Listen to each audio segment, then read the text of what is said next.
At my sister's military commissioning, my dad stood at the podium and said, "She's the real soldier in this family." He looked right past me.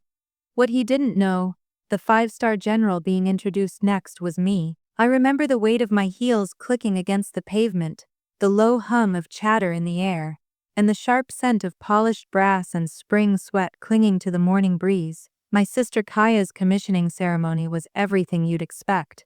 Starched uniforms, camera flashes, families trying to stifle pride behind sunglasses. I hadn't worn my uniform in years, but I brought it with me, folded and sealed tight in a garment bag. Not to wear, just to feel something familiar close by. Something earned. I wasn't on the guest list. My name wasn't printed in the program. There was no seat saved for me in the front row with the family. My mother texted me directions to the venue but warned, "Your father doesn't want drama today." That's how she always put it. Drama.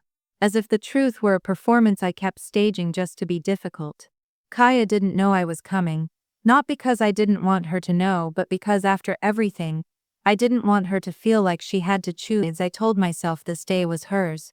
I would stay in the back, invisible, supportive, dignified. Hey beautiful soul.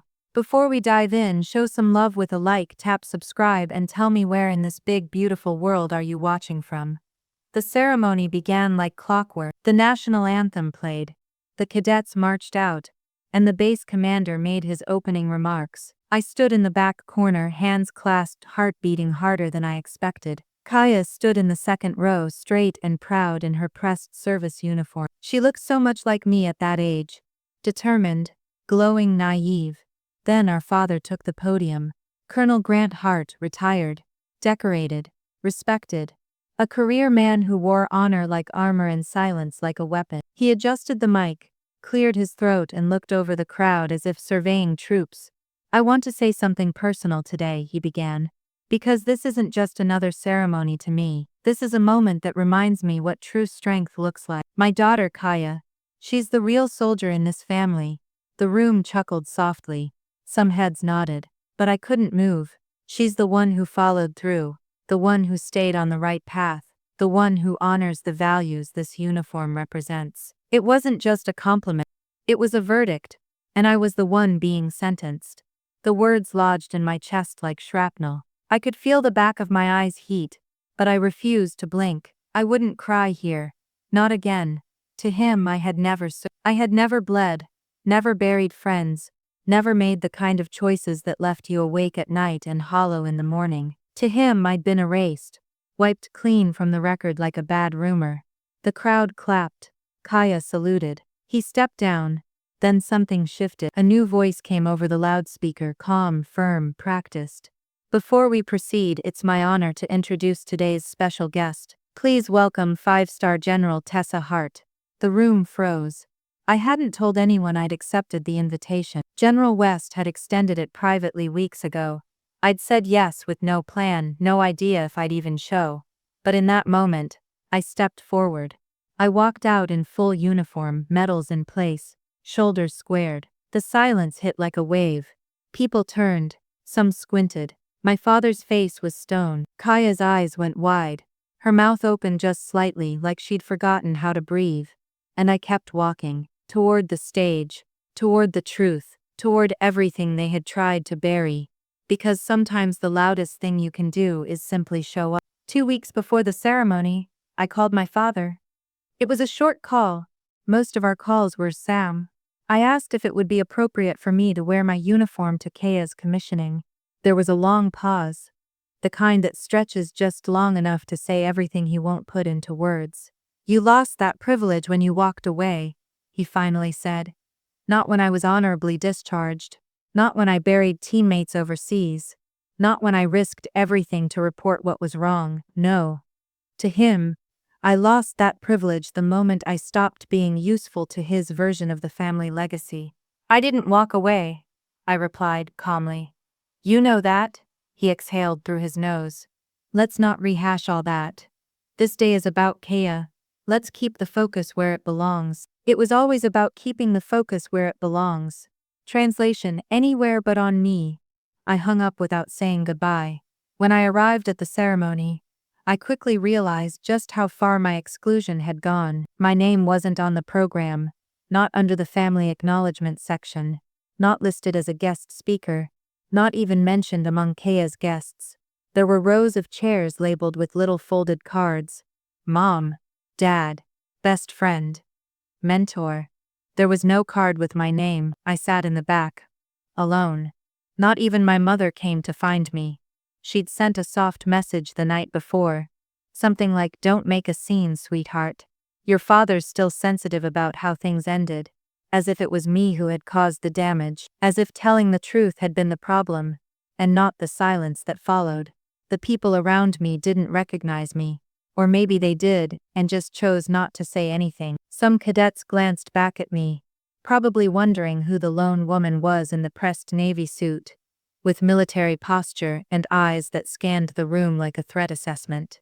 I'd been trained to blend in, but everything about this moment felt like a spotlight on my absence. When Kaya's name was called, the crowd clapped enthusiastically. She stood sharp, composed, her dark blonde hair perfectly tied back beneath her beret. I wanted to cheer for her. I did, but the lump in my throat made it hard to swallow. Then came my father's speech. He climbed the stage with the confidence of a man who'd spent his whole life being listened to. His voice was crisp, rehearsed. He spoke about tradition, honor, family values. And then he said it. My daughter Kaya is the real soldier in this family.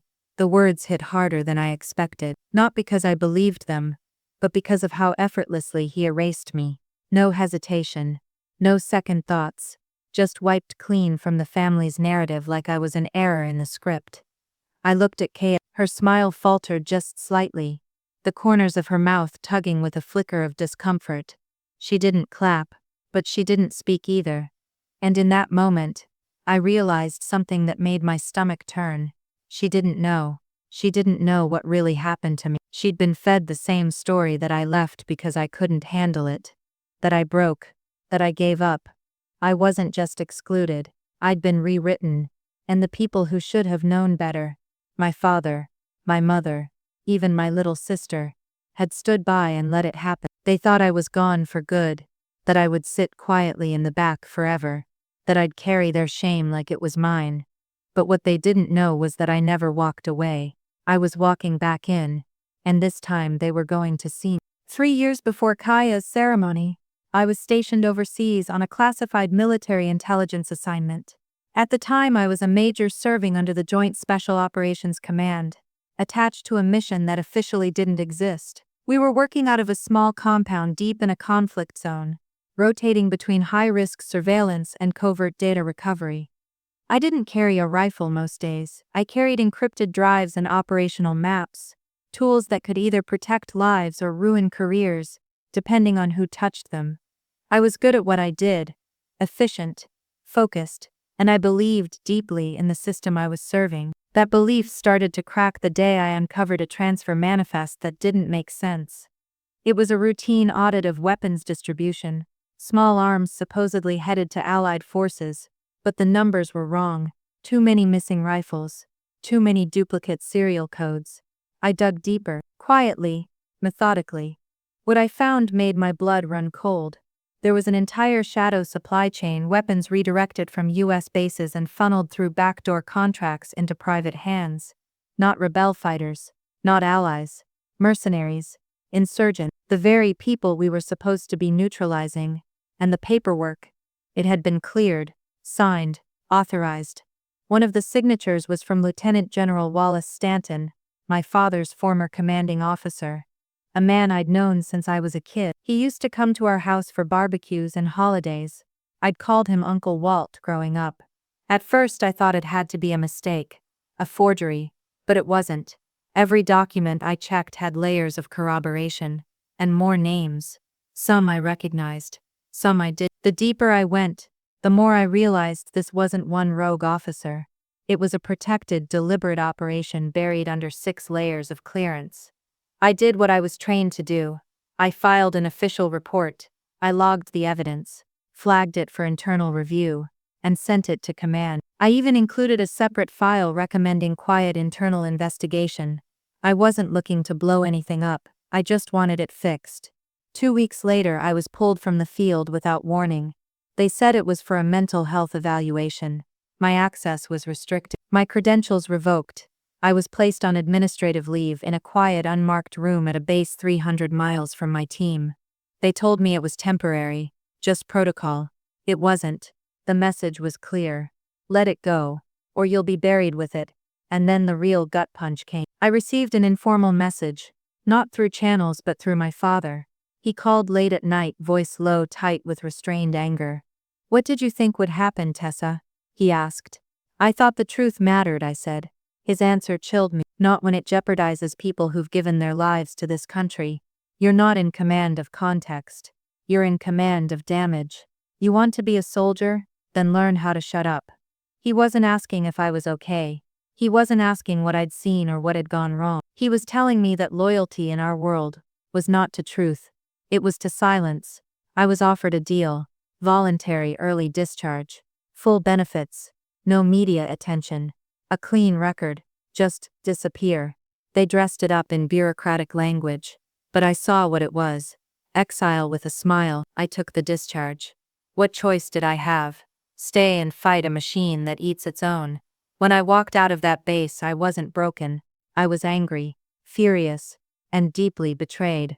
By the system, by the and most of all by my own father. The man who once told me honor meant doing the right thing, even when it costs you everything. I finally understood. He didn't mean your honor. He meant his. When I came home after the discharge, I expected things to be difficult. But nothing prepared me for how quickly the silence turned into a story. One that wasn't mine. It started small. A shift in tone. People who used to greet me with warmth suddenly sounded cautious, careful. Extended family stopped asking about my work. My godfather, a retired Marine who once called me the pride of the Hart family, barely met my eyes when he saw me. My own mother seemed constantly on edge around me, like she didn't know what to say or what she was supposed to believe. It didn't take long before I heard what was being said behind my back. Tessa cracked under pressure. She got involved in something way above her clearance. She was unstable, emotional, disrespectful to command. She embarrassed the family. I sat through dinners with people nodding solemnly, talking about how hard military life can be, how some people just aren't built for the weight of it.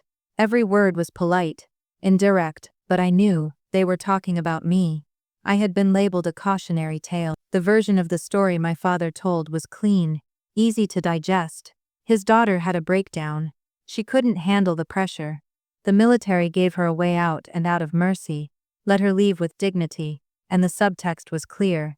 Let's not dig too deep into what really happened. Let's not ask questions that could tarnish a career, or worse, a legacy.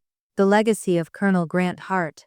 And in all of this, Kaya was just starting ROTC. She was still wide-eyed and hungry to impress, and my father had positioned himself as her mentor. He taught her how to lead, how to salute, how to survive in the ranks. And somewhere along the way, he taught her how to believe in the narrative that served him. She started repeating it without realizing. Little things. At first, she didn't leave the right way. She didn't finish what she started. She's not what I want to become. It stung more than I could admit. Not because she hated me. She didn't, but because she was building herself on the bones of a lie. She believed I had failed, and I couldn't blame her. It's hard to question the people who raised you, especially when they wear medals and speak in absolutes. I tried to talk to her once, gently. I asked if she ever wondered why I really left. Her face tightened, defensive. "You don't always have to make it about you, This isn't some conspiracy." That was the moment I realized how deep the false story had sunk. I wasn't just excluded. I was rewritten, recast as the fragile one, the weak link, the soldier who didn't measure up. It was easier that way, for everyone. Easier to believe I broke than to believe I stood up and was pushed out for it. What haunted me most wasn't the lie itself, it was how many people wanted it to be true. How comforting it was for them to believe that I'd failed, instead of facing what my story would have exposed. That the system eats its best people when they don't stay quiet. And my father, he made sure that story. He controlled it like a battlefield, not with weapons, but with carefully placed words and silence. In his world, image was everything. Truth was optional. But I knew the truth. and someday so would they. Because I didn't leave broken. I left silenced. And that's not the same thing. After that conversation with Kaya, I stopped trying to explain myself. Not because I gave up, but because I finally understood that some people don't want the truth. They want comfort. They want their version of the story to stay neat, easy, and unchallenged. So I went silent. It wasn't the silence of defeat. It was the kind that hums with calculation, the kind that builds pressure in the dark. While they carried on with their narrative, I disappeared from the family group chat. I stopped replying to invitations I knew were only sent out of obligation. I let birthdays pass without calls. No updates. No justifications. They thought I was retreating in shame. What I was actually doing was reclaiming space. Emotional, mental, even physical. I moved out of state and took a civilian intelligence role in DC. It wasn't glamorous, and it wasn't on paper anything close to what I'd been doing before. But it gave me access, and more importantly, anonymity. I was just another name on a secure floor. No brass, no politics. Just work. And from that quiet place, I started watching. I watched the careers of the men involved in the cover-up. Some had retired, others had transferred. One had received a suspiciously timed promotion. I followed the breadcrumbs, press releases, retirement statements, buried mentions in defense trade newsletters. The military doesn't shout its scandals. It sweeps them into soft exits and vague citations. I became a student of the quiet pattern. I built timelines, sketched connections, and mapped out who might have signed off on what, and when. It was the kind of work I used to do for my country. Now I was doing it for myself. But I never breathed a word of it. Not to my mother. Not to Kaya. Not even to the few friends who had stood by me. People can't leak what they don't know. I had learned that the hard way. Instead, I smiled when necessary, played small when expected, and watched my father spin his legacy into something untouchable. He gave lectures at veteran events, consulted for defense contractors, spoke at Kaya's ROTC program like a war-seasoned oracle, and I let him. Because part of me knew, the higher he climbed, the farther he'd have to fall when the truth finally came out. Strategic silence isn't passive, it's preparation. And I used every quiet day to plan for what I knew was coming. I began requesting documents under FOIA, Freedom of Information Act, quietly, anonymously, using legal proxies and old colleagues who owed me favors. Most of the requests came back redacted, incomplete, or unable to locate. But I kept going. I knew how the system worked. I'd trained in it, operated inside it. And somewhere inside all those sealed files and shredded copies was proof that I didn't imagine any of it. That what I uncovered had been real. That my discharge wasn't due to failure but fear. Their fear of exposure, of accountability. I didn't need to scream. I didn't need to confront my father at Sunday dinner or plead with Kaya to believe me. I just needed to wait, because silence, when wielded with patience, becomes sharp. It becomes undeniable. And one day, it becomes the only sound left when the lies collapse. So I stayed quiet, and I built my case. Not to destroy anyone, but to reclaim myself. They had turned my story into a whisper. I was going to turn it back into a roar. Once I committed to the silence, the real work began. Not emotional processing, not healing, not yet. That would come later. First I needed proof. I needed receipts. The truth doesn't defend itself. Not in systems built on hierarchy, legacy and loyalty to the chain of command instead of what's right. I knew better than to expect anyone to fight for me.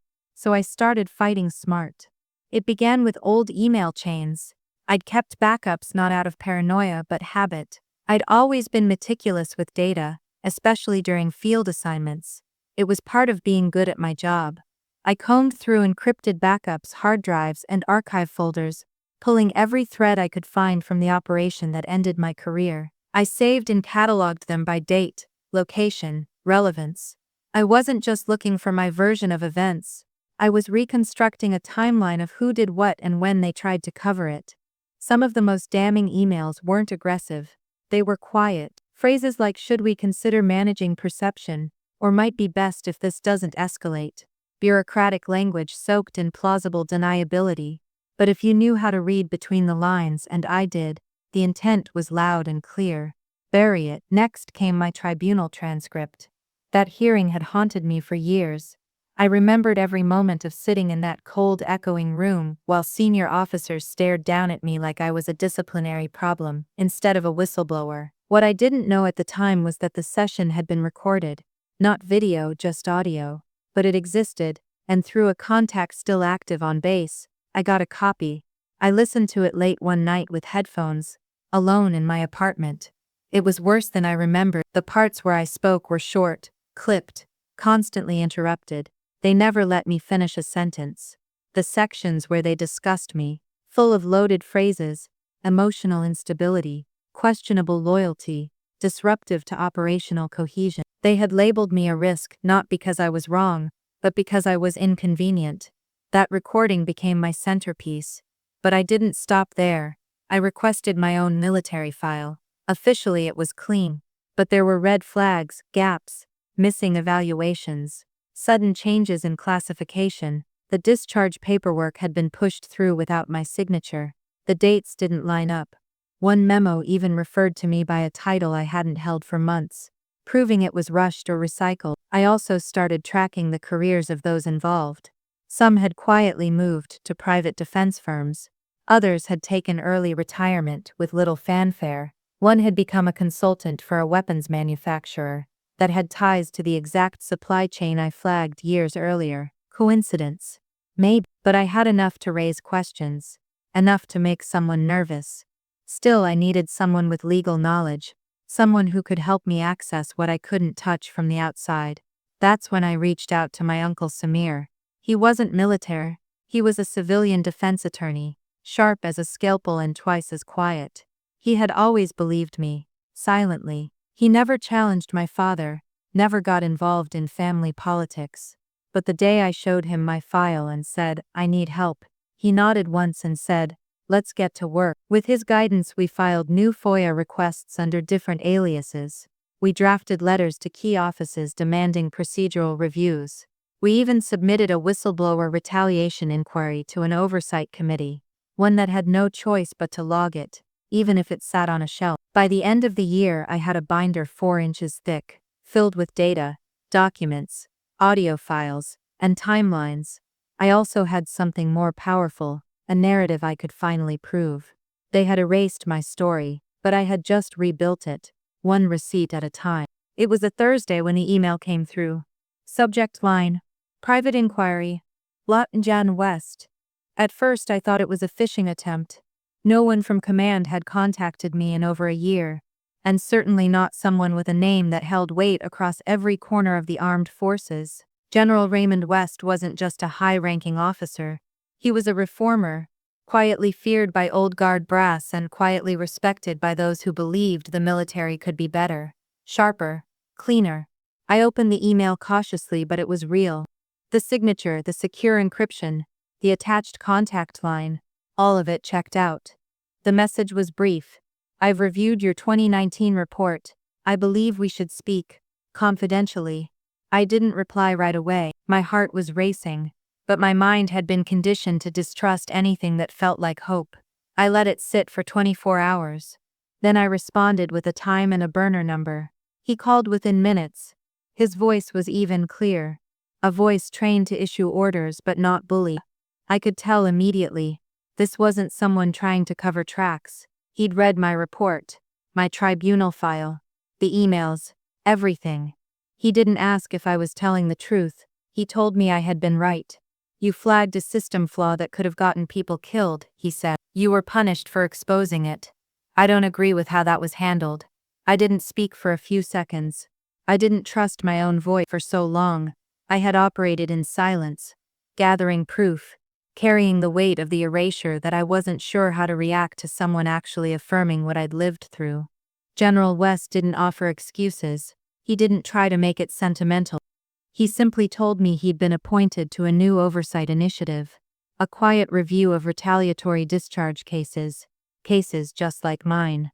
"You're not the only one, Major Hart," he said. "But you're one of the few who left a trail." I hadn't realized anyone would care about that trail. Over the next few weeks, we spoke several more times. He asked for specific documents and I provided them. He shared redacted notes from internal audits that aligned exactly with the corruption I'd identified. And when he said, "This goes higher than we thought," I knew he wasn't exaggerating. He wasn't just validating my truth, he was amplifying it, strategically, legally, without theater. Then came the offer. General West invited me to quietly consult on his internal review team. No public announcement, no rank reinstatement, just the work. It wasn't about redemption, it was about using my experience and skills to protect others from the kind of institutional betrayal I'd faced. I accepted, not because I needed validation, but because it was the first time in years I was being asked to lead, not apologize. But what I didn't expect was the second part of his proposal. "There's a commissioning coming up at Fort Burton," he said. "Your sisters, I believe." "I've been invited to speak." I froze. "Yes, that's Kaya. I'd like you to be there, in uniform, as our special guest." I didn't respond immediately. I had spent years avoiding attention, avoiding confrontation, but this wasn't about ego. It wasn't even about revenge. It was about presence. About being seen. He added, "Sometimes the best correction to a false legacy is the truth standing in plain sight." And in that moment, I realized something powerful. The people who had silenced me were losing control. The story was no longer theirs to tell. I had an ally, not someone sentimental or sympathetic, but someone strategic, principled, and well-positioned. General West didn't save me. He didn't need to. He simply reminded me of something I had forgotten. I was never alone in this fight. I was just the first one to bleed for it. And now, I wasn't the only one ready to speak. I didn't call ahead. I didn't ask permission. I didn't even tell my mother I was coming. There was a freedom in that, walking into something I was once excluded from, no longer asking to be seen. Just showing up. No explanations. No performance. The morning of Kaya's commissioning ceremony, I stood in front of the mirror in a borrowed guest room, buttoning my uniform. I hadn't worn it in 3 years. I kept it pressed, sealed in plastic, not out of nostalgia but out of defiance, because somewhere deep down I knew this day would come. That one day I'd wear it again on my terms. Each medal, each pin, every stitch in that jacket was earned. Not gifted, not inherited, but fought for in rooms where my voice had been silenced, where I had been diminished to a footnote in someone else's story. The ceremony was already in motion when I arrived. I slipped through the side entrance as the national anthem echoed across the auditorium. Rows of cadets stood at attention, backs straight, chins high. Families sat pressed together, dressed in pride, scanning for their child among the uniforms. I moved like a ghost through the crowd, unnoticed at first. But that would change soon enough. Kaya was radiant. She wore her uniform like a second skin. Sharp, flawless, proud. My heart ached at the sight of her. She didn't know I was there. She didn't know the truth. Not fully, but maybe, after today she would finally see it. Then came the moment.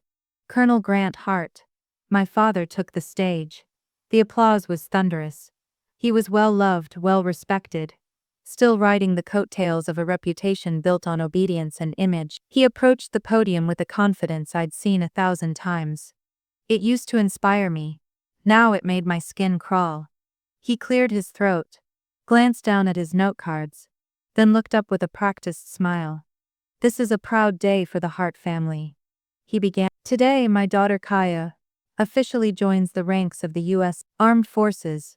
She represents everything this uniform stands for: integrity, discipline, sacrifice. She's the real soldier in this family." That was it. That was the line, spoken with a calm, calculated authority that erased me completely. No mention of me, no acknowledgement of my service. Just a rewrite delivered as gospel in front of 100 witnesses. His voice made it law. But what he didn't know was that the law was about to change. He stepped down to applause and the ceremony moved on. Then the base commander took the mic. "Before we conclude, we have the honor of introducing a surprise guest. Someone whose service and integrity have shaped the very values we celebrate today. Please welcome 5-star General Tessa Hart." The silence that followed was electric. All eyes turned toward the back of the room. My heels echoed with every step as I emerged from the shadows, walking down the aisle in full dress uniform. The air shifted. Some people gasped. Some whispered. Others just stared. Kaya's head snapped toward me. Her mouth parted, stunned. My mother's hand flew to her chest. And my father. He went pale. I walked past him without breaking stride, straight to the front where General West waited. He greeted me with a firm handshake and nodded toward the mic. But I didn't need to speak. My presence was the speech. Every second I stood there, in full uniform, surrounded by the very system that tried to erase me, was confrontation. Not loud, not messy, just undeniable. I didn't call my father out. I didn't need to. He called himself out the moment he said I didn't belong. And now here I was, not begging to be included, but standing as the highest-ranking officer in the room. It was the silence that said everything at first. Not stunned silence, not respectful silence, but the kind that hangs in the air when something sacred has just been challenged. When people realize they've been standing on a story that's starting to crack beneath their feet. As I stood beside General West in full uniform, facing the sea of uniforms and starched white programs, the atmosphere changed. I could feel it ripple outward, the confusion, the whispers, the sudden awareness that something wasn't adding up. There was no applause right away, no music to smooth the transition. Just the sound of collective recalibration. I saw heads turn toward my father, whose face had gone rigid. His jaw flexed once, twice. Kaya was frozen, eyes locked on me like she wasn't sure if she was looking at a stranger or a ghost. And then it began. One person stood, a cadet near the front, then another, then two officers, a few rows back. The crowd rose slowly, unevenly, not like a standing ovation but more like a confession, a reckoning. Applause followed, hesitant at first, then building. They didn't know the full story yet. But they knew they had just witnessed something that wasn't part of the script. And that alone was enough to shift the room.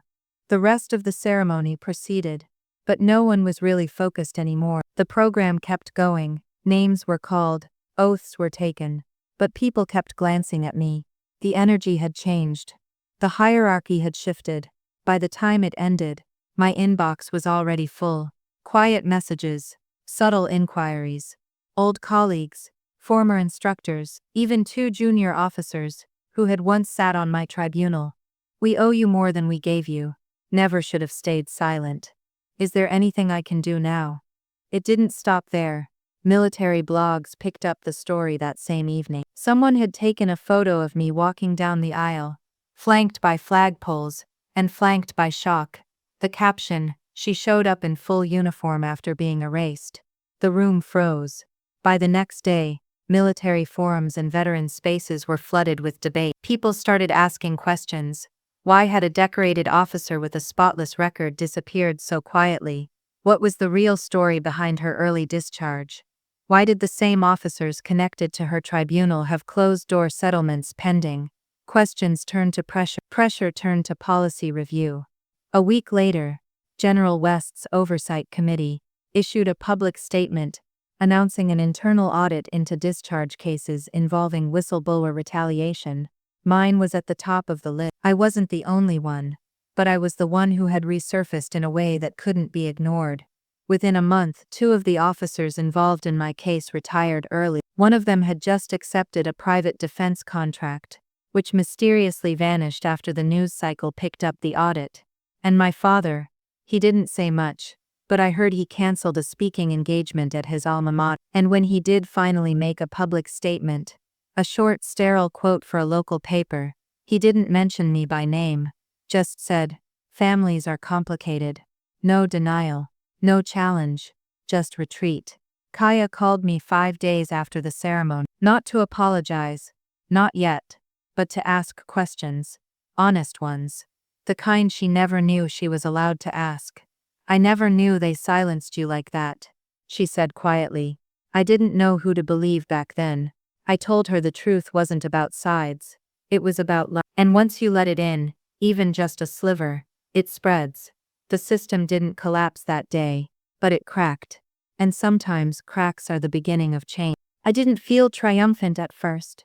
Not in the way you might expect. No adrenaline, no tears of victory, no fireworks. What I felt was heavier, quieter, a sense of something slowly rebalancing, like tectonic plates grinding back into place after years of misalignment. It started in subtle ways. A new email address appeared in my inbox.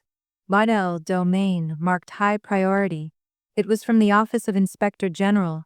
They were opening a formal review of my discharge and requesting a full copy of my case file. The binder I had spent years assembling, every page, every receipt was finally being invited into the light. Then came the invitation. A senior official from the Department of Military Oversight requested a meeting. It wasn't framed as a job interview. It was more like a consultation. Except I wasn't the one giving advice. I was being offered something. A position. Quiet, internal but powerful. Deputy Director of Field Integrity Operations. The title didn't scream vindication, but the responsibility did. Oversight of base-level compliance, discharge protocols, whistleblower protections. The exact corner of the military where my story had been buried, now under my supervision. I accepted without hesitation. Not for revenge, not to climb, but to protect. To make sure that what happened to me couldn't happen so easily to someone else. Walking into that building, the same one where I'd once been escorted out, shamed, filed away like a liability, felt surreal.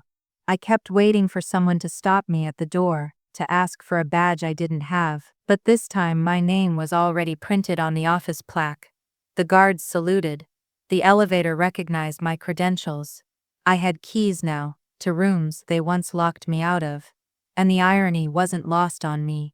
Power reversal doesn't always look like grand speeches or slammed doors. Sometimes it's quiet, professional, chosen. It's sitting at a long table with men who once whispered about you and watching them avoid your eyes because they now answer to your office. It's seeing your father's name on an old program, next to a quote about honor, and realizing his reputation has peaked while yours is still unfolding. I never set out to beat him.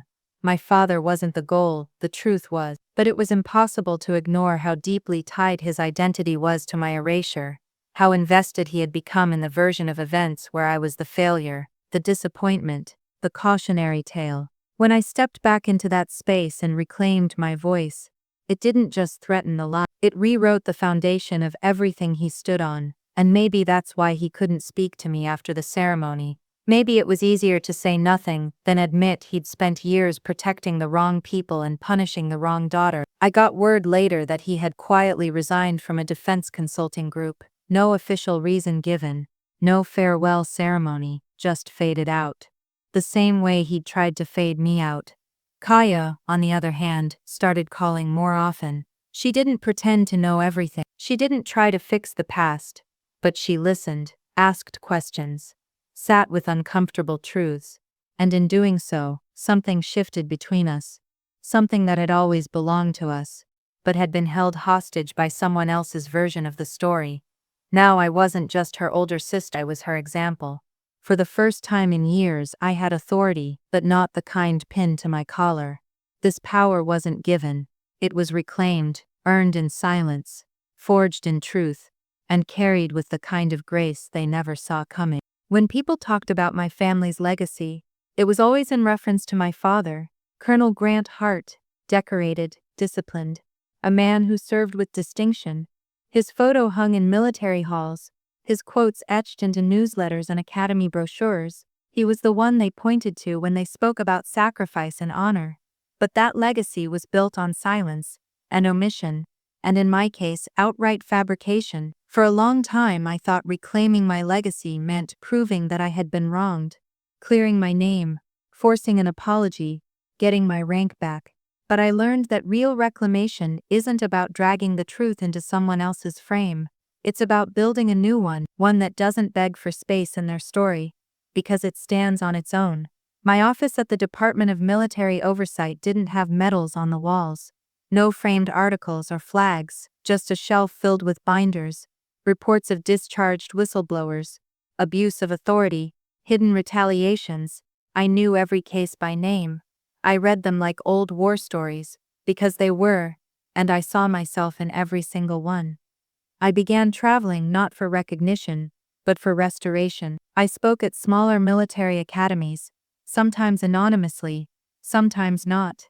I gave lectures on integrity, on chain of command, on what leadership looks like when it's not about obedience but about courage. I stood in rooms full of young officers, many of them women, some of them barely older than Kaya, and I told them the truth, not the polished version, the real one, the one with scars and failures and choices that cost something. At one event, a young woman approached me afterward. Her voice trembled. She said, "They tried to do the same thing to me. They made me feel like I was the problem." I looked her in the eyes and told her, "You're not. You never were." That moment, not my rank, not the title on my door, was when I understood what it meant to reclaim my legacy. It meant reaching people before they broke. It meant telling the story before someone else could twist it. It meant being a name they could say out loud in rooms where no one else dared speak up. Back home, the shift was slower. My mother still walked carefully around the topic, torn between her loyalty to my father and her quiet pride in me. But she started to change the way she spoke. She mentioned my work again to friends. She began keeping a photo of me in uniform on her desk, not the old one from before everything fell apart, but the new one, the one taken after I returned in full dress, standing beside General West. And Kaya, she changed too. One day she called and asked if I'd help her prepare for a leadership assessment. "You've seen both sides," she said. "I trust how you see things." That was the moment the legacy truly shifted. Not because she said I was right, not because she denounced our father, but because she saw me fully finally, as someone who hadn't failed but had survived something she hadn't yet begun to understand. She was building her own military path now, but it was no longer built on the erasure of mine. It was built alongside it, shaped by the truth I fought to restore. I wasn't erased. I was redefined, not the fallen soldier, not the disgraced daughter, but the woman who stood, even when they told her to sit, who spoke, even when they covered her name, who rebuilt a story they tried to end, and turned it into a legacy stronger than anything they'd written before. One that was no longer his. It was mine. People always expect a moment of revenge, some dramatic confrontation, a final takedown, the part where the villain gets exactly what they deserve. Maybe that's why I get so many curious looks when I tell this story, as if they're waiting for the scene where I storm into my father's office, throw the truth in his face and make him beg for forgiveness. But that moment never came. Not because he didn't deserve it, but because I didn't need it. The further I walked down this new path, the more I understood something no one had ever taught me. True power doesn't shout. It doesn't chase justice through someone else's guilt. It doesn't require an audience. Revenge would have made him the center of the story again, and I wasn't willing to give him that anymore. In the weeks after the ceremony, I had more than one opportunity to publicly dismantle the version of events my father built. Journalists reached out. Defense analysts asked for interview. A few military reform podcasts wanted a tell-all about how the colonel's daughter brought the truth crashing down. I said no to all of it. Not out of fear. Out of clarity. I didn't need to scream to be heard anymore. The people who needed to see me had already seen. The institutions that had erased me were now the ones rewriting their own protocols. And my father, his silence was louder than any public statement could have been. He never apologized, never called, never wrote, but he did something that said more than words ever could. He stopped talking about me altogether. No more comparisons to Kaya. No more offhand remarks about my early exit or troubled time in the service. Just absent, like he didn't know how to explain me anymore now that the truth was visible. For a long time I thought I needed his acknowledgement to feel whole. But I realized I didn't need a redemption arc where he came to his senses and asked for forgiveness. What I needed, what I had created, was a life that didn't require his permission to be meaningful. I showed up. I stood tall. I reclaimed what was mine. And then I walked away, not in defeat this time, but in peace. There's something deeply powerful about not needing to prove yourself to the people who tried to diminish you, about refusing to shrink yourself just to make them comfortable. I could have taken everything I'd learned, everything I'd gathered, and used it to shame him. I could have spoken his name in every room and dragged him down from the pedestal he built on my silence. But why? What's the point of revenge when your life is already the answer? My success wasn't just about climbing higher, it was about no longer being weighed down by what they tried to make me believe. That I wasn't enough, that I was unstable, that I was a mistake. I've seen what revenge looks like. It's loud, temporary. It leaves you burning and hollow. But peace lasts. Peace is quiet, steady. It builds something. I didn't get an apology, but I got my name back. I got my voice, my uniform, my command, and none of that came from rage. It came from resolve. So no, I didn't kick down any doors. I didn't corner him into confession. I didn't take away his titles or his medals. I just stopped needing them to mean anything. And that more than anything I could have said or done was the real win. I knew I would never get the moment I once craved, the tearful apology, the confession, the truth laid bare in front of the entire family. That kind of closure is a fantasy, the kind they sell in movies and therapy brochures. In real life, people rarely admit what they've done, especially when their power depends on pretending it never happened. So I created my own ending. It wasn't dramatic. It wasn't loud. It was just intentional. 3 months after the ceremony, after the committees had launched their reviews, and after I'd quietly stepped into my new position and oversight, I went through an old storage box I hadn't opened in years. Inside were things I had held onto during the worst of it. Photos from deployment, my original rank patches, copies of evaluations from my early career, and tucked at the bottom, an old framed photo of my father and me. We were both in uniform. I was young, maybe 24, newly commissioned, smiling up at him like he was untouchable. Looking at it now, I didn't feel anger, just distance. I set the photo aside and pulled out something else, a more recent picture, one I hadn't shared with anyone yet. It was taken just after Kaya's ceremony. We were standing side by side in uniform. She was smiling, a little unsure but genuine. I was standing taller than I had in years, not proud in the way I used to be. Proud in a new way, quiet, whole. We weren't just two women in dress blues, we were something else entirely. Proof that truth survives, even in a family built on denial.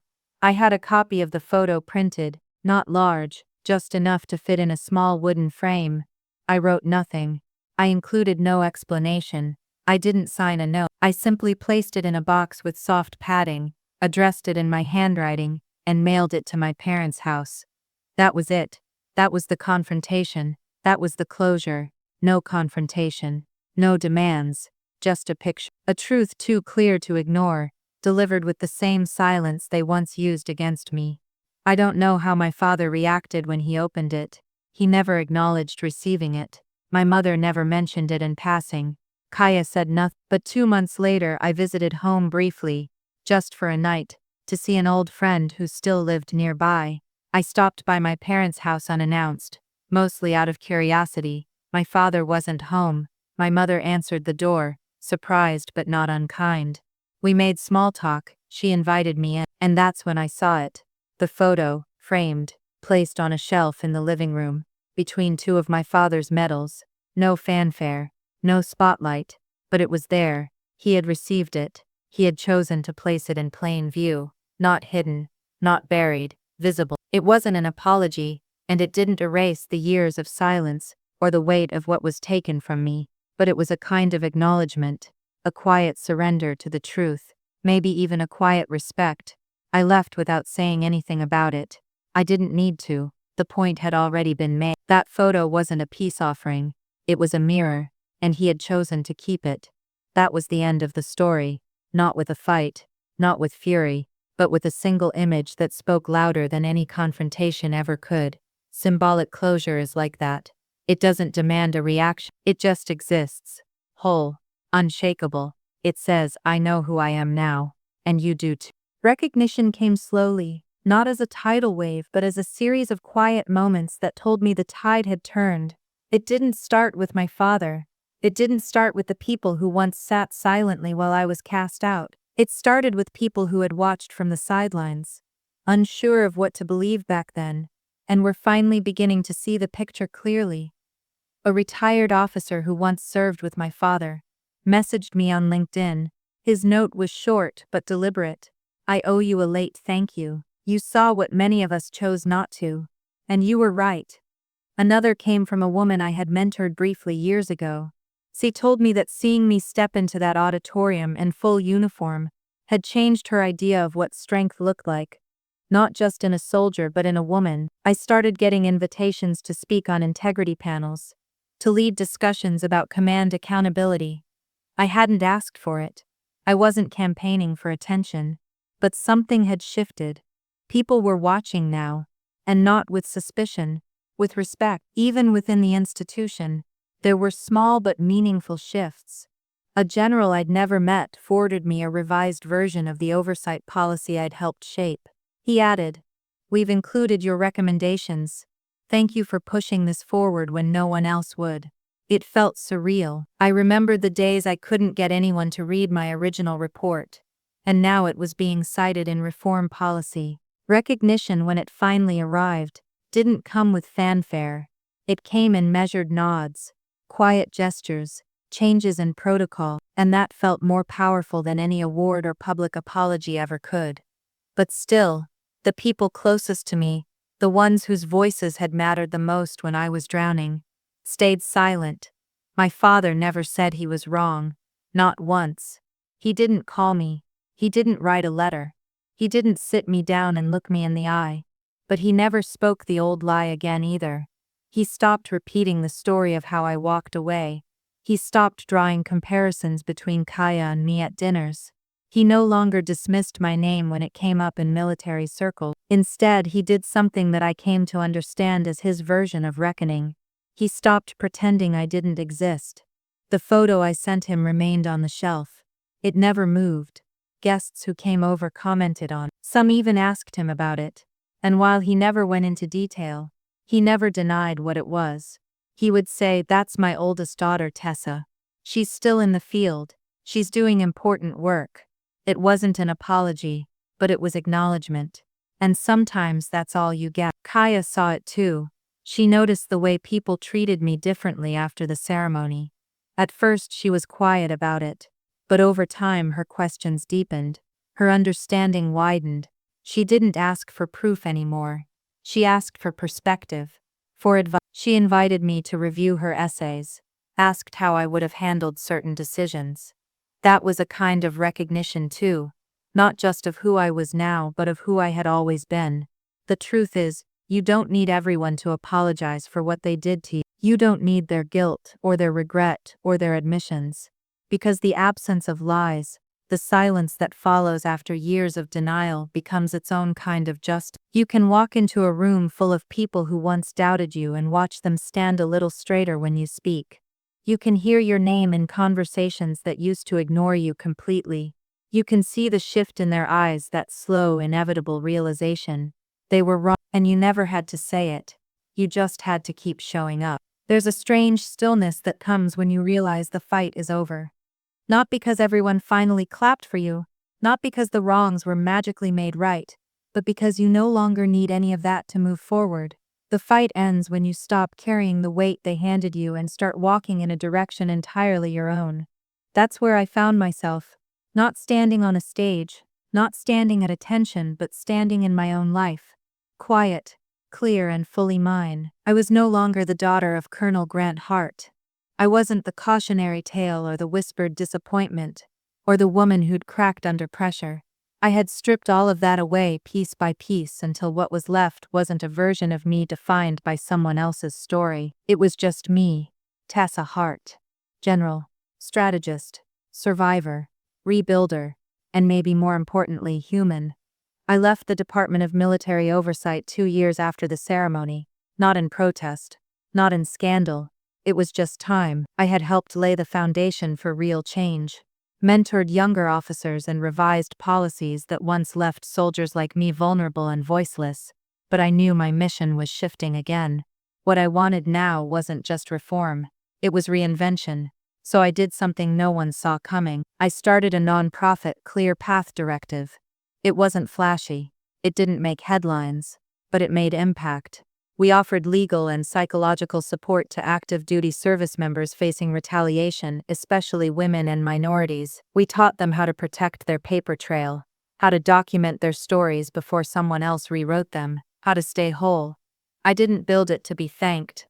I built it because I knew what it felt like to be alone in a system designed to forget you, and I wanted to be the voice in someone's corner that I never had. I work from a small office now. No brass on the walls. No staff saluting when I walk in. Sometimes I take off my shoes, drink coffee from a chipped mug, and answer emails from women still overseas, afraid of what might happen if they speak up. I don't tell them it will be easy. I tell them they'll survive it and come out stronger. Kaya is one of our biggest supporters. She even speaks at our workshops from time to time, sharing what it's like to lead from both knowledge and humility. Our bond isn't perfect, but it's real now. She sees me, not as a myth, not as a failure, but as a compass. Someone who stood alone so that others wouldn't have to. As for my father, we don't talk much. There's no anger left, but also no illusions. We are civil, we are distant, and that's okay. Some bridges aren't meant to be crossed again. Some are just meant to remind you how far you've come from where you started. The thing about reinvention is that it doesn't come with applause. It comes with peace. It's in the quiet moments. Reading a case file late at night, helping a soldier find her voice, watching a younger version of yourself walk into your office with trembling hands and walk out standing taller. It's in knowing that you don't need a stage or a title or even a uniform to be powerful. Sometimes power is knowing when to step away from the war they created and build something better. I'm not defined by what they did to me anymore. I'm defined by what I chose to become. And strength, it doesn't always roar. Sometimes it just walks out of the room head high, heart intact, and never looks back. They tried to erase me, tried to rewrite my story, my service, my voice. But I didn't need revenge. I needed clarity. And once I had that, I didn't need their approval to stand tall. Because strength isn't always about speaking the loudest. Sometimes, it's about choosing when not to explain, when to walk away without apology, when to build a new legacy, not from what they gave you, but from what they tried to take. In the end, I didn't just reclaim my place, I redefined it. And I hope you know whatever they've called you, whatever they've taken, you can do the same. You don't need to be louder to be heard. You just need to live in a truth so undeniable, it no longer needs to ask permission. That's power. That's freedom. That's the new path.